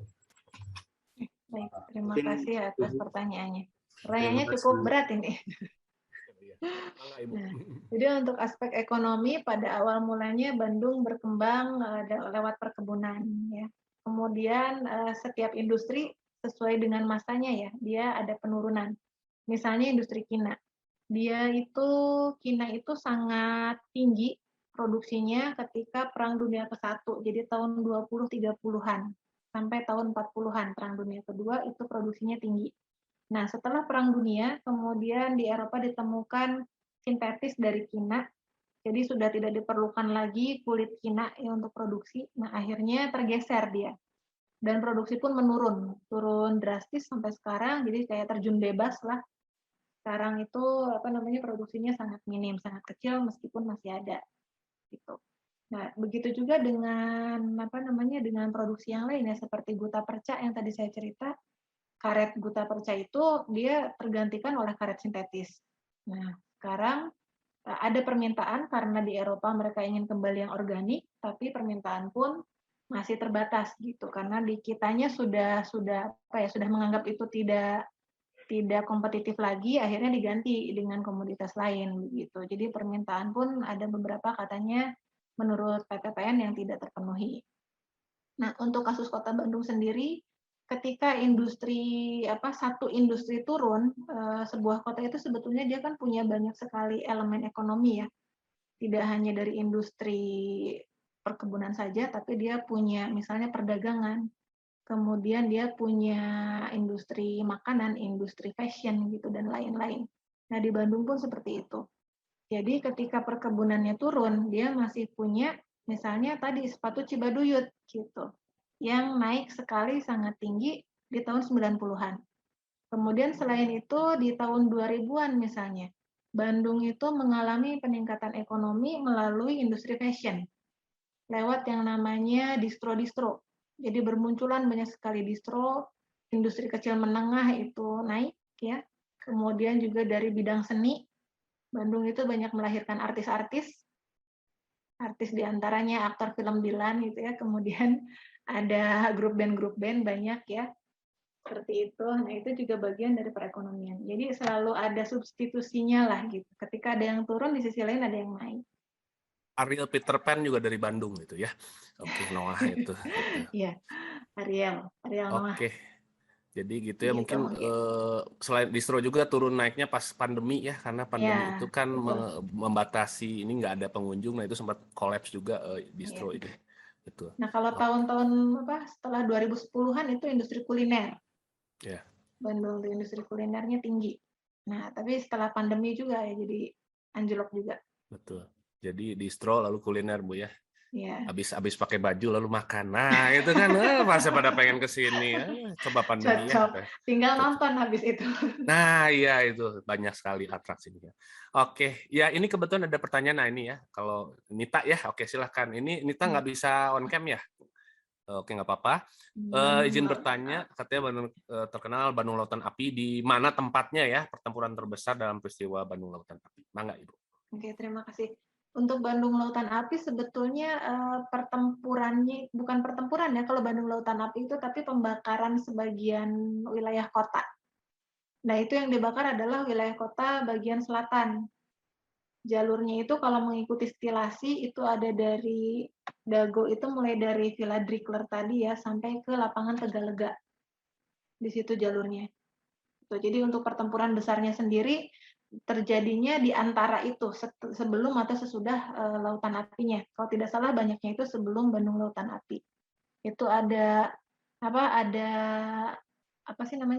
peledakan kalau tidak salah ya, peledakan gudang senjata di daerah apa ya? Di daerah baratnya Bandung lah, di dekat bandara. Ada Pak Ardi ya. Iya. Di Dayakolot tuh ada itunya. Ada tugunya. Ada tugunya ya Pak ya. Nah. Di Dayakolot ada ya, di beberapa tempat sih. Jadi mendahului Bandung Lautan Apinya gitu. Pertempurannya sebelum itu. Gitu mungkin jawabannya. Oke. Ya, nuhun Bu, gimana Nita? Oke, ya, nggak apa-apa. Kalaupun nggak bisa menampilkan diri, sama apa-apa lewat chat aja. Oke, kita masih ada waktu ya sedikit lagi. Mungkin silahkan bagi yang belum nanya ya, terutama ini ada Eden, kemudian ada Yasi, ada Irene, ini belum nanya. Saya desak agar bertanya, biar saya anggap hadir ya. Iya, nggak apa-apa, chat aja gitu ya, kalau nggak bisa on cam ya. Atau mau lewat WA boleh, saya nanti sampaikan langsung ke Ratri. Oke, silakan, masih ada waktu sedikit lagi. Pertama bagi yang belum bertanya ya oh ya Balkis juga nggak, tadi sempat datang tapi nggak ada ya, keluar lagi kayaknya.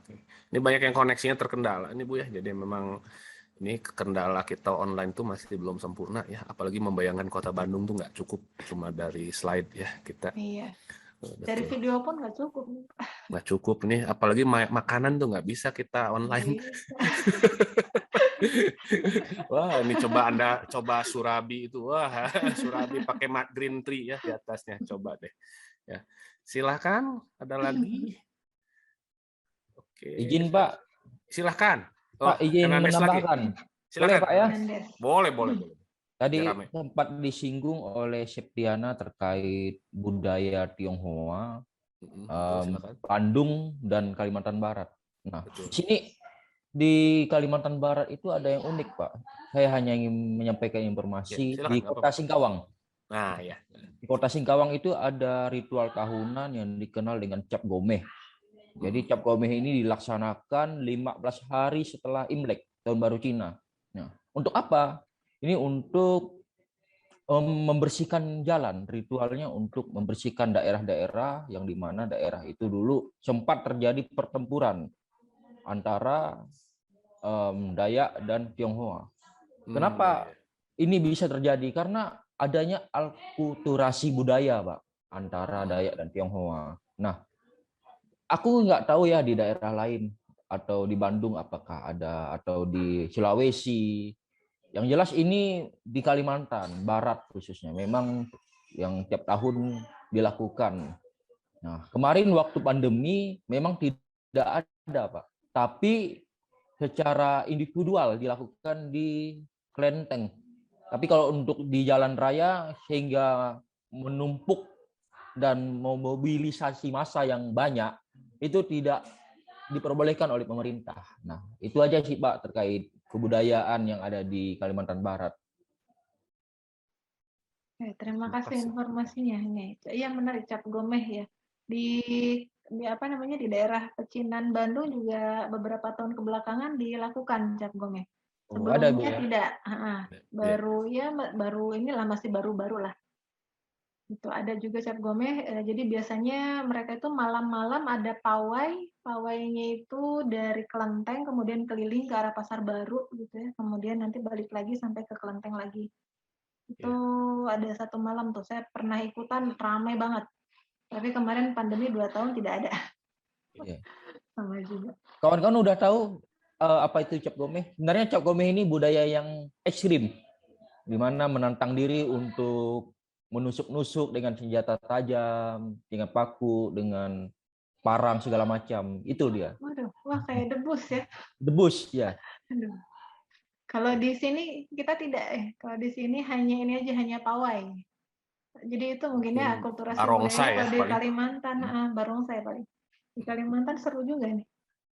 Kalau boleh nambah ya sedikit ya, mungkin ada perbedaan. Tapi nanti kita memang ya berapa pertemuan ke depan kita mengundang nanti narasumber yang mewakili Chinese Indonesian Diaspora ya, Pak kalau nggak salah Pak Sugiri ya, Pak Sugiri, Hari Sugiri ya. Oh, nah itu Pak Sugiri itu yang cerita ke saya soal peranakan. Nah itu kebetulan Pak Sugiri juga ahli arsitek, jadi pasti kenal Ibu lah ya.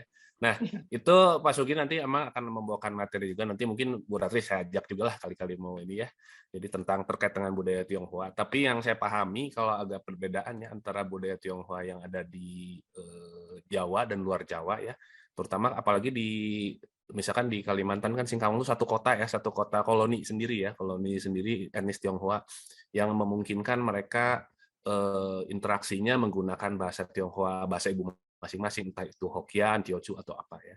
Sementara mungkin juga karena masalah Orde Baru juga ya waktu itu di Jawa itu cenderung penggunaan bahasa Tionghoa sebagai ibu tuh jarang ya, hampir nggak ada, jarang yang masih bisa. Sekarang pun kalaupun ada, mereka menggunakan bahasa Tionghoanya bukan bahasa ibu mereka, tapi bahasa Tionghoa Mandarin yang internasional. Jadi ada perbedaan ya. Kemudian juga sudah melek aksara ya, melek aksara Cinanya itu kalau mungkin di Jawa itu kurang ketimbang di luar Jawa ya. Apalagi jadi memang ada perbedaan seperti itu ya. Tapi di satu pihak mungkin ya sedikit lebih berasimilasi kalau di Jawa itu sehingga saya maaf ya kalau saya boleh ini, kalau saya dengar misalnya kalau di luar Jawa umumnya antara yang non Tionghoa dan Tionghoa itu tidak selalu bersama-sama kemana-mana itu ya, nongkrongnya tidak bareng. Tapi kalau di Bandung dan mungkin di Jawa pada umumnya bisa bersama-sama gitu. Nah mungkin itu ada perbedaan seperti itu dan itu faktor sejarah yang panjang dan mungkin nanti akan disampaikan oleh ini ya narasumber kita nanti ke depan ya. Oke, ada sesinya sendiri. Oke ya, mungkin gitu ya kalau nggak ada pertanyaan lainnya, yang lain ya siap-siap nggak dianggap datang. Aduh sayang sekali ya. Padahal ada Yasi sama ini Irene, saya ngerti yang memang ada koneksi juga ya. Ada bisa nitip di chat kali ya, ada jangan ada di chat nitip ini nggak ya pertanyaan. Oke, saya tidak mendapati di chat ada pertanyaan baru ya. Oke, ya mungkin itu juga Bu. Ini ya kayaknya waktu juga yang sudah membatasi sudah ini ya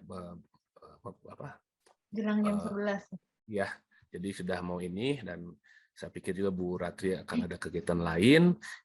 Kita terima kasih Bu Ratri atas ininya sharingnya.